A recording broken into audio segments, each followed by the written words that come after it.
ओम शांति। मैं परमात्मा प्यार की अधिकारी आत्मा हूँ। परमात्मा प्यार का अधिकार मुझ आत्मा को प्राप्त है। जन्म जन्म की मैं आत्मा परमात्मा प्रेम की अधिकारी हूँ। 21/10/2022 के महावाक्य हैं। मीठे बच्चे, इस समय स्वयं भगवान तुम्हारे सामने हाजिर नाजिर है। वह बहिश्त की सौगात लेकर आया है, इसलिए अपार खुशी में रहो। प्रश्न है, बाप अपने बच्चों पर कौन सी ब्लेसिंग करते हैं? उत्तर है, बच्चों को आप समान नॉलेजफुल बनाना, यह उनकी ब्लेसिंग है। जिस नॉलेज के आधार से नर से श्री नारायण बन जाते। बाबा कहते, बच्चे मैं तुम्हें राजयोग की शिक्षा देकर राजाओं का राजा बनाता हूँ। मेरे सिवाय कोई ब्लेसिंग कोई कर नहीं सकता। गीत है, मुझे गले से लगा लो। ओम शांति। यह इस समय बांधेलियों का बुलावा है, क्योंकि सारी दुनिया उदास है। उसमें भी गोपिकाएं बहुत उदास हैं। वह गाती हैं, हम सहन नहीं कर सकते। भक्ति में तो बुलाते रहते, परंतु उनको मालूम नहीं है कि भगवान कौन है। यहाँ की गोपिकाएं जानती हैं, परंतु बांधेली हैं, दुखी हैं। चाहती हैं बाप हमको गले का हार बना दे। रुद्रमाला शिव की मशहूर है, तो इस समय ब्राह्मण ब्राह्मणियाँ चाहती हैं कि हम शिव बाबा के गले में पिरोए रहे, क्योंकि इस समय स्त्री पुरुष आसुरी गले का हार है। बच्चियाँ चाहती हैं अब हम ईश्वरी गले का हार बने। जरूर जब बाप हाजिर नाजिर है तब तो कहते हैं, जब कसम उठाते तब कहते, ईश्वर को हाजिर नाजिर जान सच कहेंगे। बड़े बड़े गवर्नमेंट के मिनिस्टर भी कसम उठाते, गीता हाथ में लेते, क्योंकि भारत का धर्म शास्त्र है। तो एक ईश्वर का कसम उठाते, ऐसे नहीं सब ईश्वर हैं, सबका कसम उठाते हैं, तो जरूर बाप कभी हाजिर नाजिर हुआ होगा। इस समय तो नहीं है, सिर्फ तुम्हारे लिए हाजिर नाजिर है, जो तुम बच्चों को पढ़ा रहे हैं। शिवरात्रि भी मनाते तो जरूर आया होगा। कैसे आया, क्या आकर किया, यह कोई को पता नहीं है। इतना बड़ा सोमनाथ मंदिर है, परंतु उसने क्या किया वह पता नहीं, क्योंकि शिव के बदले श्री कृष्ण का नाम डाल दिया। संगम युग निकाल द्वापर डाल दिया। तुम बच्चे जानते हो कि वह निराकार है, उनका मनुष्य जैसा आकार नहीं। अब वह हमारे सामने बैठा है, तुम उनको हाजिर नाजिर देखती हो। बरोबर नॉलेजफुल ब्लिसफुल है। इस नॉलेज की ब्लिस से तुम नर से नारायण बनते हो। वह ब्रह्मा तन से खुद पढ़ा रहे हैं। बाप खुद कहते, लाडले बच्चे मैं तुमको राजयोग सिखलाकर राजाओं का राजा बना देता हूँ। हम अब बाप जो इतना दूर देश से आया होगा, तो जरूर कोई सौगात लाई होगी। लौकिक बाप जब आते तो कितनी सौगात लाते। यह तो सबका बाप है, जिसको इतना सब याद करते। दूर देश से आते हैं तो हाथ खाली थोड़े आएगा। बाप कहते, मैं तुम्हारे लिए सौगात लाता हूँ, जो कोई मनुष्य ला न सके। मैं बहिश्त हेविन लाता हूँ, कितनी बड़ी सौगात है। बाबा साक्षात्कार भी कराते, वहाँ कितना सुख है। अंग अंग में सुगंध है, लक्ष्मी नारायण के अंग अंग में सुगंध है। यह तन तो कीड़ों का भरा हुआ है। बाबा कीड़ों को उठाकर भ्रमरी बनाते। यहाँ के शरीर तो कीटाणुओं से भरे हुए रोगी हैं। वहाँ के शरीर कितने सुंदर, मंदिरों में भी कितनी सुंदर मूर्तियाँ बनाते। कितना फर्क है इस समय शरीर और उन शरीरों में। 5000 वर्ष की बात है। यह भारत इंद्रप्रस्थ था। बाप तुम्हारी पूरी सर्विस कर क्या से क्या बनाते। बाप का भी क्या पार्ट है और टीचर सतगुरु का भी क्या पार्ट है। कोई उनको बाप टीचर गुरु नहीं, तुम्हारे लौकिक बाप का तो बाप टीचर गुरु जरूर होगा। शिव बाबा कहते मेरा कोई गुरु नहीं है, परंतु उनके ऑक्यूपेशन को कोई जानते नहीं। जब तक किसको स्वर्ग का मालूम न पड़े तब तक कोई भी जान नहीं सकते कि हम नरक में हैं। ग्रंथ में पढ़ते मूत पलीती, परंतु अपने को वह नहीं समझते।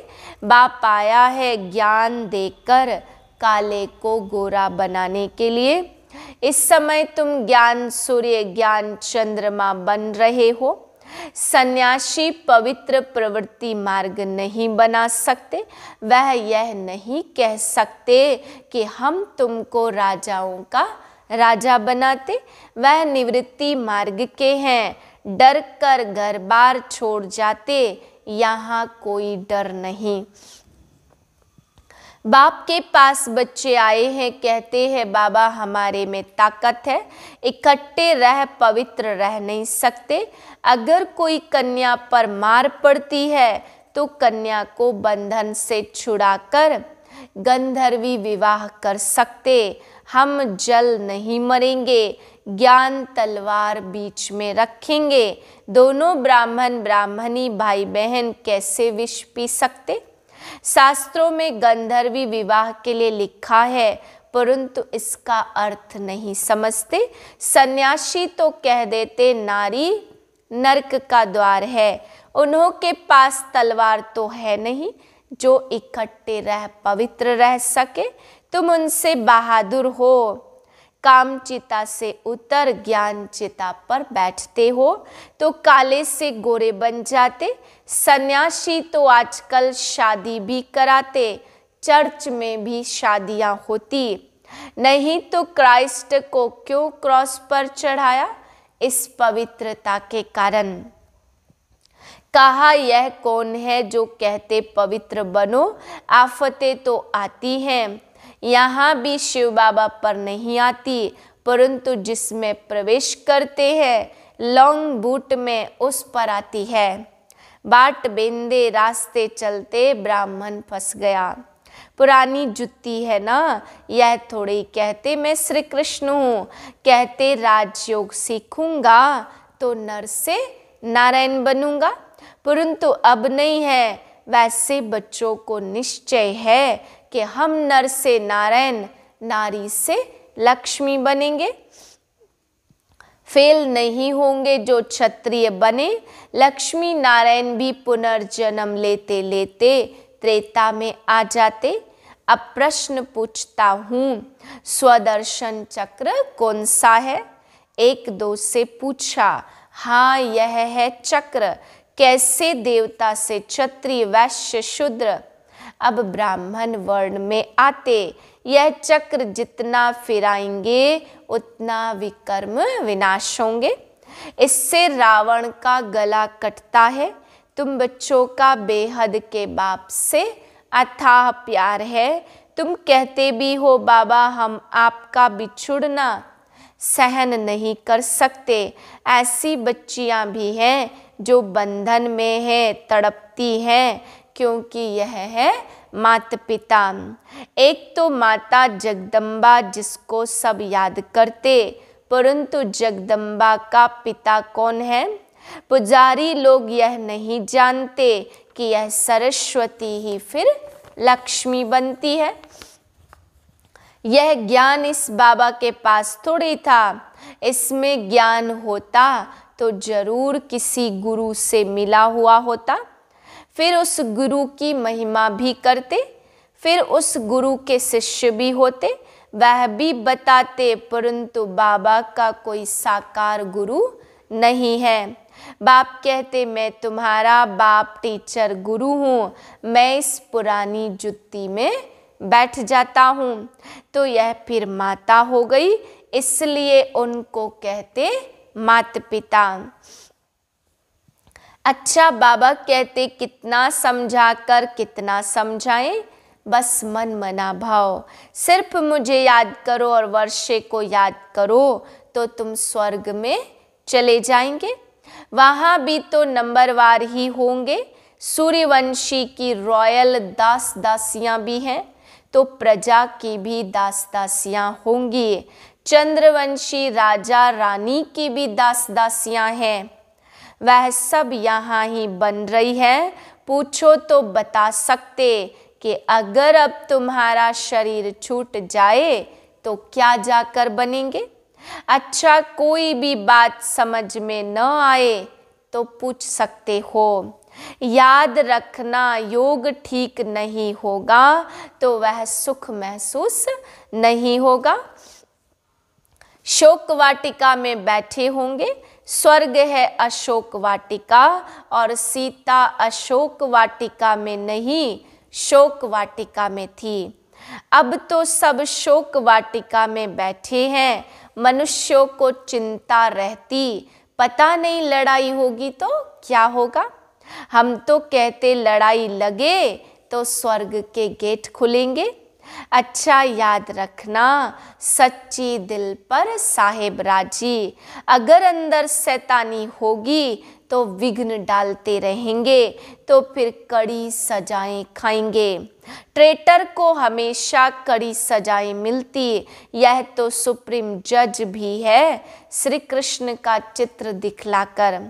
देखो, इस पर भी कलंक लगाए। इसने तो न कपड़े चुराए ना कंस जरासंधी को मारा।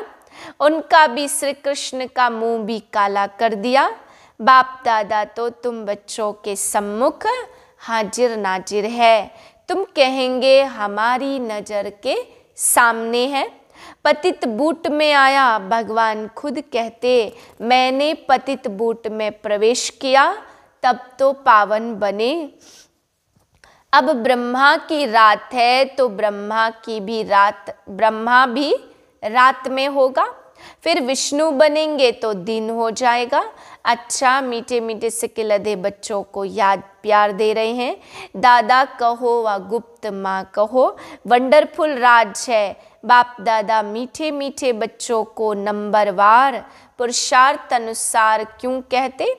जानते हो बाबा प्यार तब करेंगे जब बाबा मुआफिक सर्विस करते रहेंगे। जो जैसी मदद करते वह भी तो प्रजा में आएंगे ना। उसमें भी नंबरवार साहूकार प्रजा होती। अच्छा, रूहानी बाप की रूहानी बच्चों को नमस्ते। हम रूहानी बच्चों की रूहानी बाप को नमस्ते। धारणा के लिए पहली पॉइंट, सच्चे साहिब को राजी करने के लिए बहुत बहुत सच्ची दिल रखनी है, कोई भी विघ्न नहीं डालना। दूसरी पॉइंट, सुख का अनुभव करने के लिए अपना योग ठीक रखना है। स्वदर्शन चक्र फिराते विकर्मों को भस्म करना है। वरदान है, न्यारी अवस्था में स्थित रह हर कार्य करने वाले सर्व के व परमात्म प्यार के अधिकारी भाव। जैसे बाप सबसे न्यारा और सबका प्यारा है, न्यारापन ही प्यारा बना देता। जितना अपनी देह के भान से न्यारे होते जाएंगे उतना प्यारा बनेंगे। बीच बीच में प्रैक्टिस करो। देह में प्रवेश होकर कर्म किया और अभी अभी न्यारे हो गए। ऐसी न्यारी अवस्था में स्थित रहने से कर्म भी अच्छा होगा और बाप के व सर्व के प्यारे भी बनेंगे। परमात्म प्यार के अधिकारी बनना कितना बड़ा फायदा है। स्लोगन, शुभ भावना का स्टॉक फुल हो तो व्यर्थ को फुल स्टॉप लग जाएगा। मातेश्वरी जी के अनमोल महावाक्य, आत्मा कभी परमात्मा का अंश नहीं हो सकती। बहुत मनुष्य ऐसे समझते हम आत्माएं परमात्मा की अंश है। अब अंश तो कहते टुकड़े को, एक तरफ कहते परमात्मा अनादि और अविनाशी है, तो ऐसे अविनाशी परमात्मा को टुकड़े में कैसे लाते? अब परमात्मा कट कैसे हो सकता? आत्मा ही अजर अमर, तो अवश्य आत्मा को पैदा करने वाला अमर ठहरा। ऐसे अमर परमात्मा को टुकड़े में ले आना गोया परमात्मा को विनाशी कह दिया। लेकिन हम तो जानते हम परमात्मा की संतान हैं, हम उनके वंशज हैं, बच्चे हैं, वो फिर अंश कैसे हो सकते? जैसे बल्ब होता कोई ज़्यादा पावर वाला कोई कम, वैसे आत्मा भी कोई ज़्यादा कोई कम पावर वाली है। बाकी परमात्मा की पावर कोई कम ज़्यादा नहीं होती। सर्वशक्तिमान की शक्ति इतने तक है, अगर बीच में ही अपनी शक्ति से सबको शक्ति अथवा सदगति दे देवे तो फिर उनकी शक्ति कायम होनी चाहिए। फिर दुर्गति को क्यों प्राप्त करते हो? तो इससे साबित है परमात्मा युगे युगे नहीं आता, अर्थात बीच बीच में नहीं आता, वह आता कल्प के अंत समय और एक ही बार अपनी शक्ति से सर्व की सदगति कर देता। जब परमात्मा ने इतनी बड़ी सर्विस की तब उनका यादगार बड़ा शिवलिंग बनाया और इतनी पूजा करते तो अवश्य परमात्मा सत्य भी है, चैतन्य भी है और आनंद स्वरूप भी है। अच्छा, ओम शांति।